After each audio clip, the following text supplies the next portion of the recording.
Le foulard islamique à l'école, oui, a dit le Conseil d'État, il n'est pas incompatible avec la laïcité, mais attention. Tous contre le Front National, à Dreux et à Marseille, RPR, UDF, mais aussi communistes et socialistes se mobilisent pour le deuxième tour. Tchécoslovaquie, grève des manifestations records dans tout le pays, des millions de personnes dans les rues aujourd'hui. Au Liban, les chrétiens face à face, le général Aoun rejette catégoriquement l'ultimatum du nouveau président Raoui. Bonsoir. 8 mai au voile à l'école, c'est la réponse du Conseil d'État. Devant l'importance qu'avait prise la polémique dans toute la France, le ministre de l'Éducation nationale, Lionel Jospin, avait décidé de demander son avis au Conseil d'État.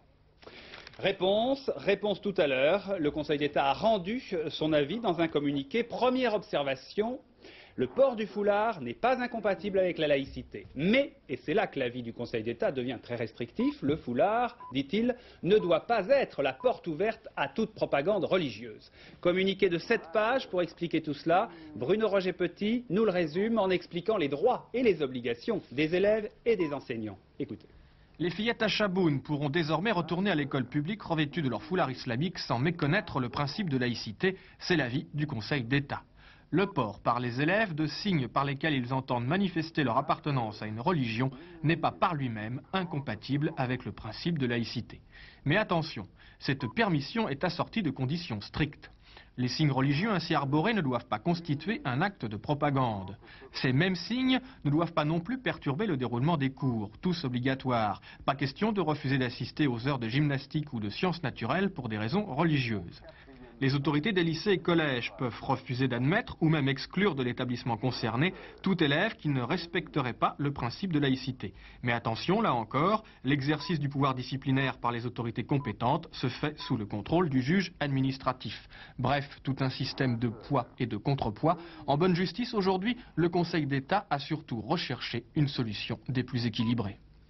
Conclusion, l'avis du Conseil d'État donne plutôt raison au ministre de l'Éducation qui avait dit oui mais au port du voile islamique dans les écoles. D'ailleurs, Lionel Jospin, plutôt satisfait, a annoncé tout à l'heure qu'une circulaire ministérielle allait préciser très prochainement les modalités d'application de l'avis du Conseil d'État. Voici ce qu'a dit M. Jospin et puis ensuite nous écouterons Yannick Saint-Bron pour la FEN.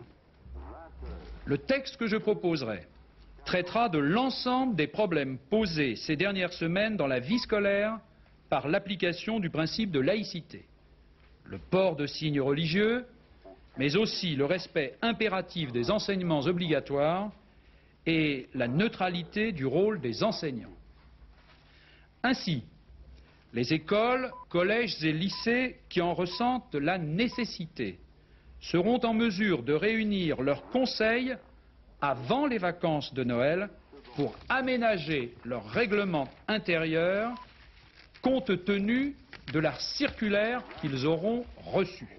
Je me garderai bien de porter ce soir un jugement péremptoire et définitif sur un tel texte. Nous allons demander à nos conseils juridiques de l'examiner avec précision. Une chose est certaine, nous avions demandé depuis des semaines que le Conseil supérieur de l'éducation nationale se réunisse pour élaborer des textes réglementaires.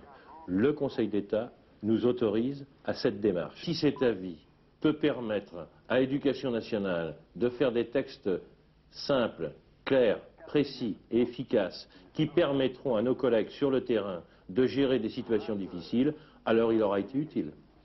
Comment réagit-on à Creil, l'école par où l'affaire a commencé? Il était intéressant de le savoir immédiatement après l'avis du Conseil d'État. Chantal Kimerlin s'est rendue à Creil et elle a demandé leur réaction aux principaux acteurs de cette première polémique. Ernest Chenière a toujours été convaincu. Porter le foulard en classe, c'est faire du prosélytisme. C'est pour cela qu'il a exclu Leïla, Fatima et Samira des classes depuis plus de 2 mois. Ce soir, Ernest Chenière est un principal de collège réconforté. L'avis du Conseil d'État va dans son sens. Le Conseil d'État, en disant que les élèves pouvaient arborer dans un établissement un signe d'appartenance religieuse, sans que cela soit incompatible avec la laïcité. Nous le vivons tous les jours, et c'est ce qu'ici à Gabriel Havez nous avons dit déjà il y a plus d'1 mois. Alors s'agissant des foulards islamiques, et ce n'est pas qu'ici à Gabriel Havez que le problème a été posé, nous avons immédiatement analysé ce foulard comme un signe non pas discret, non pas tolérant, mais comme un signe extrêmement agressif, avec une signification de prosélytisme, et qui, dans sa nature, ce signe exerçait une pression sur les jeunes musulmanes qui, elles, ne portaient pas ce foulard. Demain, Fatima, Leïla et Samira iront au collège, mais resteront en bibliothèque. Si la situation est plus claire pour la direction du collège, elle risque d'être toujours aussi délicate pour les deux familles musulmanes concernées.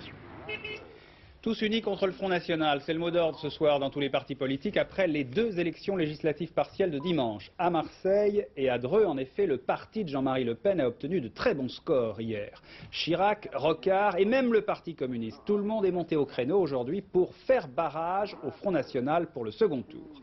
À Dreux, par exemple, au deuxième tour, il n'y aura en lice qu'un candidat de droite, RPR, et la candidate Front National d'extrême droite, Marie-Claire Stirbois, qui a obtenu au premier tour le score incroyable de plus de 42% des voix, sans doute en raison des abstentions très élevées.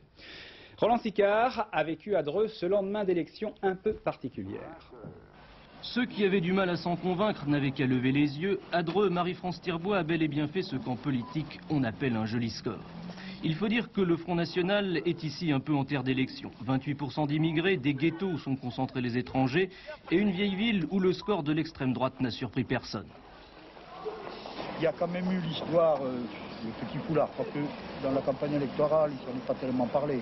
Il y a quand même un problème également dans les écoles. Hein. Oui, ça, je crois que vous avez des écoles ici où il y a 90% ça faute tout ça, ça fait... Plus haut sur le plateau, à la Cité des Chamards, on discute là encore du score de Marie-France Stirbois. Un score qui n'est pas vraiment une surprise, pourtant la percée du Front National commence à faire réfléchir. Si elle passait, disons qu'on aurait plus de problèmes sous les bras. À cause des gens dans la rue, on marcherait, on verrait 3-4 personnes en blouson noir ou bien des... Ils auraient plus peur, quoi. Ils pourraient nous agresser ou même nous injurier. Ça fait mal quand même. Une situation difficile que personne ne cherche à cacher, une situation dont devrait profiter Marie-France Stirbois au second tour. Seul un appel du candidat socialiste à voter RPR pourrait la mettre en difficulté, mais à Dreux, un tel désistement pose problème.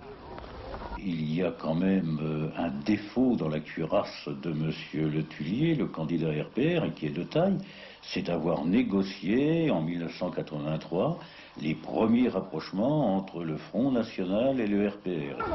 Les socialistes d'Eure-et-Loir devraient se réunir demain pour arrêter leur décision. Les responsables parisiens du PS ont appelé à faire partout barrage à l'extrême droite, une extrême droite qui entend démontrer qu'à Dreux, elle est un peu chez elle.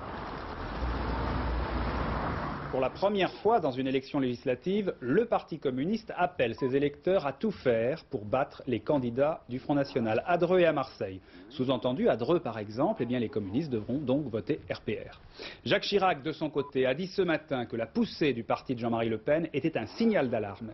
Et puis enfin, le Premier ministre, Michel Rocard, juge inquiétante la progression du Front National et il appelle à voter contre lui. Écoutez. La réponse vigoureuse s'impose. Nous comprenons tous, et je comprends tout particulièrement, l'inquiétude de beaucoup de nos concitoyens. En ce qui concerne l'immigration clandestine, comme vous le savez, nous renforçons l'effort de lutte et nous nous attachons à rendre nos frontières moins poreuses. En ce qui concerne l'intégration des immigrés en situation régulière, de manière à éviter tout incident et assurer la meilleure cohabitation entre les communautés, un comité interministériel se réunit jeudi sous ma propre présidence. Le gouvernement travaille. Reste maintenant à ce que tous ceux pour qui les valeurs de la République sont importantes se retrouvent, à ce que l'électorat aussi, lui, le comprenne. Le Front National n'amène avec lui que la violence, mais jamais les solutions.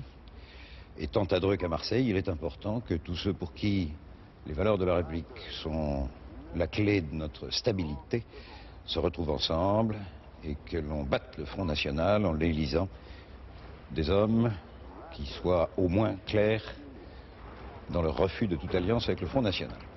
Alors, entre l'affaire du voile et l'affaire de Dreux, il ne faut pas faire d'amalgame. Les affaires ne sont pas de même nature, mais l'une comme l'autre font référence au problème de l'intégration des étrangers, et notamment des musulmans en France. Alors, Gilles Leclerc, revenons sur ces deux affaires. D'abord, l'avis du Conseil d'État sur le voile. Là, on peut dire que c'est un bon point pour le gouvernement et pour M. Jospin. C'est un bon point pour Lionel Jospin, puisque le Conseil d'État affirme clairement des principes, la laïcité et en même temps la liberté de croyance religieuse, mais avec des réserves, nous l'avons vu, le cas échéant, dans l'application pratique. Une position qui se rapproche en effet de celle du ministre de l'Éducation, qui peut se sentir conforté par cet avis, mais c'est aussi une position qui en même temps ne résout vraiment rien dans l'application pratique de tous les jours et qui ne tranche pas. On est presque revenu, je dirais, un peu au point de départ. Et il appartient maintenant à nouveau à Lionel Jospin de gérer ce dossier, mais c'est une gestion qui a déjà fait des dégâts politiques dans l'électorat et le résultat de Dreux hier soir en est une preuve. Oui, justement, cette élection de Dreux, il faut y revenir aussi. On peut dire que c'est le fait politique majeur de la semaine. Tout le monde, je l'ai dit, tous se mobilisent contre le Front National. Oui, c'est un peu le réveil de la classe politique française, occupée sans doute à regarder du côté de l'Est en ce moment et qui, depuis ce matin, découvre, ou plutôt redécouvre, le phénomène Le Pen et les problèmes de l'immigration. Alors, devant le danger, la gauche et la droite font bloc contre le Front National, mais chacun s'empresse aussi de se positionner, une fois de plus, vis-à-vis de l'immigration. Et là, les différences s'affichent. Jacques Chirac demande solennellement au gouvernement de prendre rapidement des mesures, comme la refonte, par exemple, du Code de la nationalité. Michel Rocard, lui, promet aussi des décisions rapides pour l'intégration, comme si tout à coup, ces problèmes ressurgissaient. Et là aussi, la gestion de ce dossier devient urgente. La gauche le paye aujourd'hui et la droite devra vite choisir entre la surenchère avec le Front National ou la possibilité éventuelle d'un consensus politique autour d'une vraie question. Merci Gilles. Pour être complet sur ce chapitre politique, j'ajoute que le Premier ministre Michel Rocard a engagé tout à l'heure la responsabilité de son gouvernement devant l'Assemblée nationale. Il a dû s'y résoudre pour faire adopter la loi de programmation militaire. Sur ce sujet, le gouvernement est pris sous le feu croisé de la droite, qui ne veut pas qu'on réduise les dépenses militaires, et aussi des communistes qui, eux, de leur côté, dénoncent le surarmement de la France. Nouveau succès pour l'opposition en Tchécoslovaquie. La grève générale de 2 heures a été massivement suivie et des millions de personnes sont de nouveau descendues dans les rues des principales villes du pays. Les manifestants voulaient une nouvelle fois appuyer les revendications de l'opposition pour instaurer des réformes démocratiques. Prague aujourd'hui, Aubry Edler a suivi pas à pas l'une des principales opposantes, l'une des porte-paroles de la Charte 77. Elle pourrait être le visage de tous ceux qui aujourd'hui ont retrouvé la force de l'espoir. Épuisée, malade, Dana Niemcová se bat depuis 20 ans pour restaurer la démocratie en Tchécoslovaquie. Rien n'a pu la faire céder, ni la répression, elle a plusieurs fois connu la prison, ni les brimades. Diplômée de philosophie, le régime lui a fermé tous les postes, l'obligeant à devenir femme de ménage. À 55 ans, elle est porte-parole de la Charte 77. D'un côté, je suis très heureuse que le peuple se soit enfin réveillé, et je suppose que cela va durer. Mais en même temps, j'ai vraiment peur que le pouvoir résiste. Il faut que les gens continuent à se battre, sinon notre société n'aura aucune perspective, ni dans le bloc de l'Est, ni dans la maison européenne.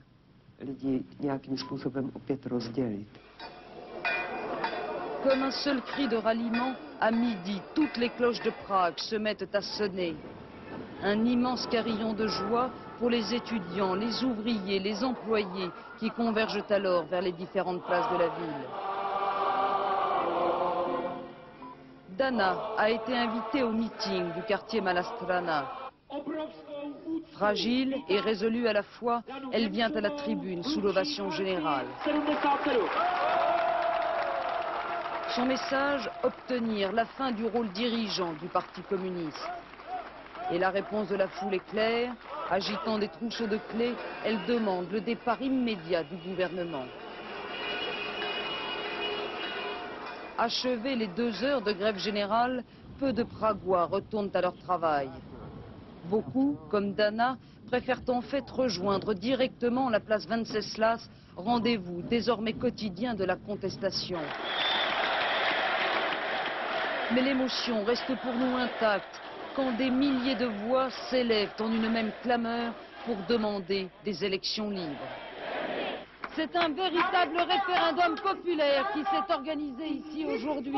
Et l'opposition semble d'ores et déjà avoir gagné son pari.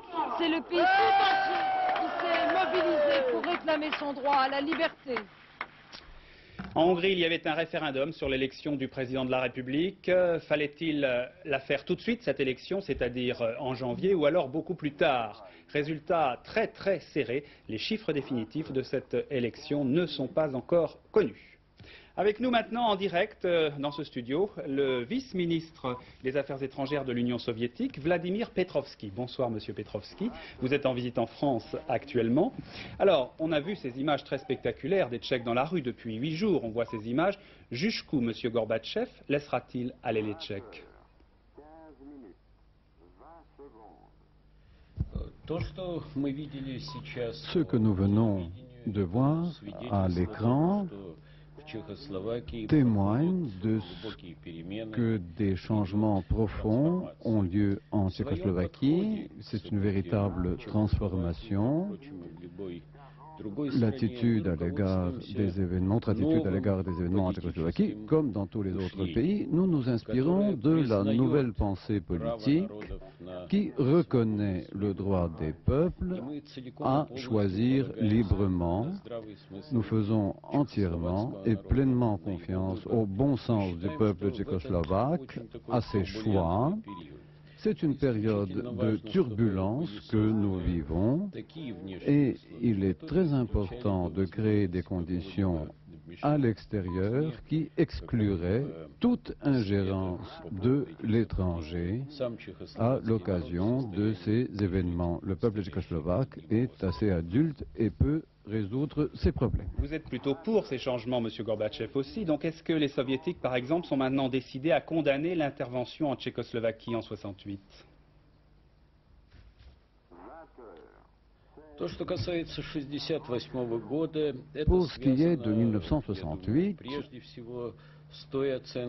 ces événements doivent en premier lieu recevoir une appréciation. Vous avez perdu votre oreillette, voilà, je pense que vous entendez maintenant. Oui? Recevoir une appréciation en Tchécoslovaquie. Et c'est à la Tchécoslovaquie elle-même qu'elle appartient de dire le premier mot. Oui, mais si elle vous le... Pardon. J'espère que vous allez entendre de nouveau. Si la Tchécoslovaquie vous demande de reconnaître que les soviétiques avaient tort d'intervenir en 68, que répondrez-vous? Eh bien, vous savez qu'en politique, il faut partir de réalités concrètes. Et c'est à partir de réalités concrètes qu'il appartient aux politiques de se définir. Il serait actuellement prématuré de tirer des conclusions. Dites-moi, il y a un pays où ça bouge pas beaucoup, c'est la Roumanie. Ça vous ennuie?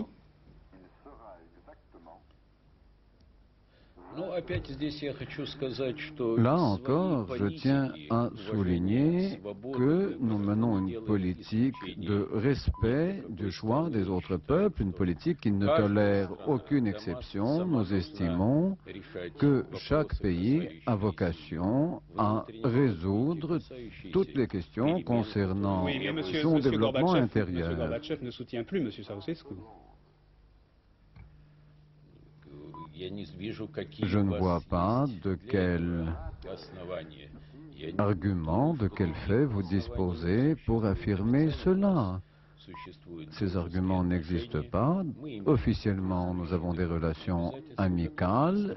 Il existe des traités, des obligations contractuelles que nous respectons rigoureusement et ce respect fait partie également de la nouvelle pensée politique. Alors, il y a un sujet sur lequel vous serez d'accord avec moi, je pense, c'est que l'Union soviétique a de grosses difficultés économiques en ce moment. Est-ce que, à votre avis, M. Gorbatchev va les surmonter dans les prochains mois? En effet, la situation, la période est délicate, difficile. Nous avons commencé à démonter le modèle socialiste qui existait en Union soviétique, mais nous n'avons pas encore mis en fonction le nouveau modèle. La période est transitoire, les difficultés sont là, ce sont des difficultés, dirais-je, assez graves, mais nous sommes fermement convaincus de pouvoir surmonter ces difficultés et cet espoir, cet optimisme se fonde en particulier sur le fait qu'actuellement, en Union soviétique, la démocratisation a été effectuée en profondeur. Nous avons élu le Congrès des députés du peuple, le Soviet suprême qui exprime la volonté du peuple entier, et ces organes parlementaires s'occupent à mettre en place les bases légales et juridiques d'une réforme économique couronnée de succès. Merci, Monsieur Petrovski. Le reste de l'actualité maintenant avec les Comores. Le président des Comores a été assassiné. Les Comores, ce sont ces petites îles de l'océan Indien situées entre Afrique et Madagascar. En 1975, elles avaient obtenu de la France leur indépendance. L'homme qui avait arraché cette indépendance, le président Abdallah, est celui-là même qui a été tué hier soir. L'organisateur de l'assassinat, c'est l'ex-commandant en chef des armées, Laurent Boussier.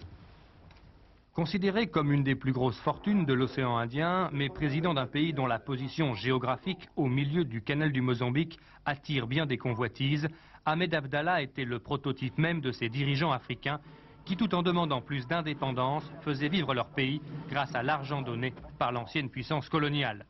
Tour à tour victime, puis instigateur et encore victime de coups d'État, il avait réussi à stabiliser son pays depuis 11 ans. Une période pendant laquelle l'économie locale avait légèrement progressé grâce aux investissements japonais et sud-africains. Pas très regardant sur les droits de l'homme, mais très soucieux de sa sécurité, il faisait cohabiter dans son pays deux forces militaires, la garde présidentielle, encadrée par des mercenaires, et l'armée régulière, entraînée par des coopérants français. C'est l'ex-commandant de cette armée, Ahmed Mohamed, qui aurait organisé l'attentat d'hier avant de périr dans l'attaque. Ce soir, le chef de la Cour suprême assure l'intérim, mais la disparition d'Ahmed Abdallah va reposer à la France le problème de Mayotte, l'île de l'archipel restée française après l'accession à l'indépendance. Les chrétiens face à face au Liban, le nouveau président Raoui a en effet lancé un ultimatum au général Aoun qui refuse de reconnaître son gouvernement. Réponse du général Aoun, il rejette l'ultimatum. À Beyrouth, beaucoup s'attendent à de nouveaux affrontements et déjà les Beyrouthins fuient leur capitale. Écoutez l'intransigeance du général Aoun. Bon, je suis prêt à me défendre avec mes moyens. Mais elle est imminente cette attaque Je considère qu'elle est proche, mais elle n'est pas imminente. Mais qu'est-ce qu'on va devenir ici alors? Ce qu'on devient. On va gagner cette bataille. Espérons qu'on va la gagner. Quand les représentants français, ambassadeurs ou autres viennent vous voir, ils vous demandent quoi, franchement? De céder? Non. Ils me communiquent la position officielle de son pays, comme il présentait des condoléances, parce qu'il ne peut pas être gai en conseillant à quelqu'un d'accepter un acte de reddition. Voyons maintenant d'autres informations internationales avec Louis Carzou, à commencer par cet accident d'avion près de Bogota, Colombie. Un Boeing 727 avec 107 personnes à bord explose au décollage à Bogota. Il n'y a aucun survivant. Selon des témoins, 2 explosions auraient eu lieu avant que l'appareil ne s'écrase dans une zone industrielle. Ce soir, l'accident demeure inexpliqué.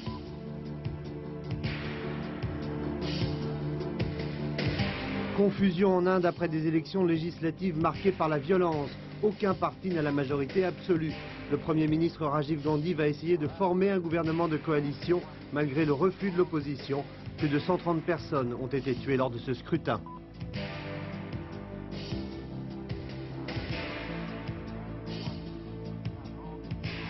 Inauguration à Lyon du nouveau siège d'Interpol en présence de François Mitterrand, Michel Noir et Raymond Barre. Le président de la République a rappelé la priorité de l'organisation, la lutte contre la drogue.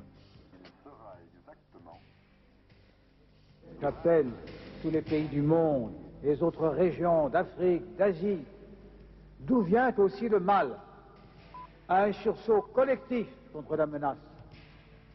La France, l'Europe, les États-Unis d'Amérique, qui fournissent trop de consommateurs et entretiennent ce fléau. Il faut qu'ils soient prêts à aider ceux qui cèdent eux-mêmes et à céder elles-mêmes. Le juge Guetti, chargé de l'affaire Touvier, a pris possession du dossier de grâce ce soir au ministère de la Justice. Ce dossier avait été établi en 1971 par Pierre Arpaillange, alors directeur des affaires criminelles et des grâces. Paul Touvier est inculpé simultanément à Paris et à Lyon de crimes contre l'humanité. Nadia Gomez, fondatrice de la Ligne Bleue, ne retournera pas en prison. Le tribunal correctionnel de Paris a condamné la créatrice de l'association d'aide aux cancéreux à 815 000 francs d'amende. Nadia Gomez comparaissait pour une escroquerie estimée à près de 4 millions de francs. L'été indien persiste à la Bourse de Paris où la séance s'est achevée sur une hausse de 0,31%. Net refroidissement en revanche de la devise américaine à 6,11 francs, une faiblesse qui profite aux marques allemandes. L'Airbus A320 va prendre son envol. Ainsi en ont décidé les 4 partenaires européens d'Airbus Industrie. L'A321, c'est bien ce que j'ai dit, oui, l'A321, c'est le petit frère de l'A320. Gros succès actuel d'Airbus. Présentation et espoir, Patrick Esther. Vous prenez un A320 de chez Airbus Industrie, vous le coupez en avant et en arrière des ailes, vous ajoutez 2 tronçons de carlingue et vous obtenez l'A321. Vous pouvez ainsi porter la capacité de 150 passagers à 186 places pour l'A321. Dans le même temps, vous augmentez de 40% les possibilités de chargement en fret. Le fait d'utiliser beaucoup d'éléments de structure communs à l'A320 permet de limiter les investissements nécessaires à la production de ce nouvel avion. L'A321 devrait également être un appareil particulièrement économique à l'emploi. La consommation réduite de carburant, combinée au perfectionnement technique, devrait permettre de réaliser une économie de 10% par siège passager. Ces arguments ont conduit les compagnies aériennes à plébisciter l'avion avant même que le constructeur ne se soit décidé à le produire. L'A321 ne fera son premier vol que dans 3 ans. Mais déjà, 10 compagnies ont commandé 107 exemplaires de l'appareil, 173 avec les options. En voile, 2e jour de mer pour les concurrents du Globe Challenge, la fameuse course autour du monde en solitaire sans escale qui est partie hier, dimanche, des Sables d'Olonne. Alors pour l'instant, j'ai le dernier classement, c'est l'Américain Mike Plante qui est en tête, et oui, devant Philippe Gentot, Titouan Lamazou, Loïc Perron et Pierre Folenfant. Mais vous savez, les concurrents pour l'instant sont très près les uns des autres, ils ont encore beaucoup de chemin à parcourir. En tout cas, déjà, tout le monde doit affronter les tempêtes qui atteignent jusqu'à force 9 dès maintenant dans le golfe de Gascogne. Pour le moment, les concurrents sont encore frais, mais on mesure les difficultés qui les attendent. Alors pour réduire les risques, eh bien, des systèmes perfectionnés ont tout de même été mis au point. Jean Mamère. En mer, le problème pour un solitaire, c'est lorsqu'il fait gros temps d'éviter la chute. Le bateau est si rapide qu'il est impossible de remonter à son bord. Pour que ce faux pas ne soit plus irrémédiable, un système de sécurité vient d'être mis au point. Lorsque le marin est muni de ce petit émetteur électronique, s'il tombe à la mer, il déclenche une alarme dont les effets sont doubles et instantanés. Faire remonter le bateau automatiquement au vent pour en ralentir la vitesse, voire l'arrêter. Éjecter à l'arrière une ancre flottante et un petit canot pneumatique gonflable attaché par 100 mètres de câble. Le naufragé peut alors, s'il est en possession de tous ses moyens physiques, nager vers ce radeau de survie et s'accrocher à ce système, bouée de sauvetage inimaginable hier encore. Ce qui donne une chance énorme de s'en tirer, même si on commet, je dirais, la dernière erreur, alors qu'auparavant, un marin qui tombait dans l'eau, c'était fini, donc il n'avait aucune chance de s'en tirer. Aujourd'hui, à mon avis, avec le système Prédicat, on a 60% de chance de s'en tirer. Il reste que pour remonter à bord de son bateau, l'effort relève surtout dans une mer grosse et froide de l'exploit physique, mais c'est le prix de la vie. Les prix littéraires suite, aujourd'hui étaient décernés le Médicis et le Femina, 2 prix qui sont pratiquement toujours réservés, comme le Goncourt et le Renaudot, aux 3 grandes maisons d'édition, Gallimard, Grasset ou Le Seuil. Eh bien 89 n'a pas échappé à la règle, Sylvie Germain est prix Femina pour Jour de colère chez Gallimard, et Serge Dubrovski est prix Médicis pour Le Livre brisé chez Grasset. Femina et Médicis étrangers sont allés à Alison Lurie, c'est un très grand écrivain américain qu'il faut lire d'urgence, et Alvaro Mutis, un Colombien. Il y avait des pronostics pour... j'ai encore à vous donner des pronostics pour le tiercé de demain.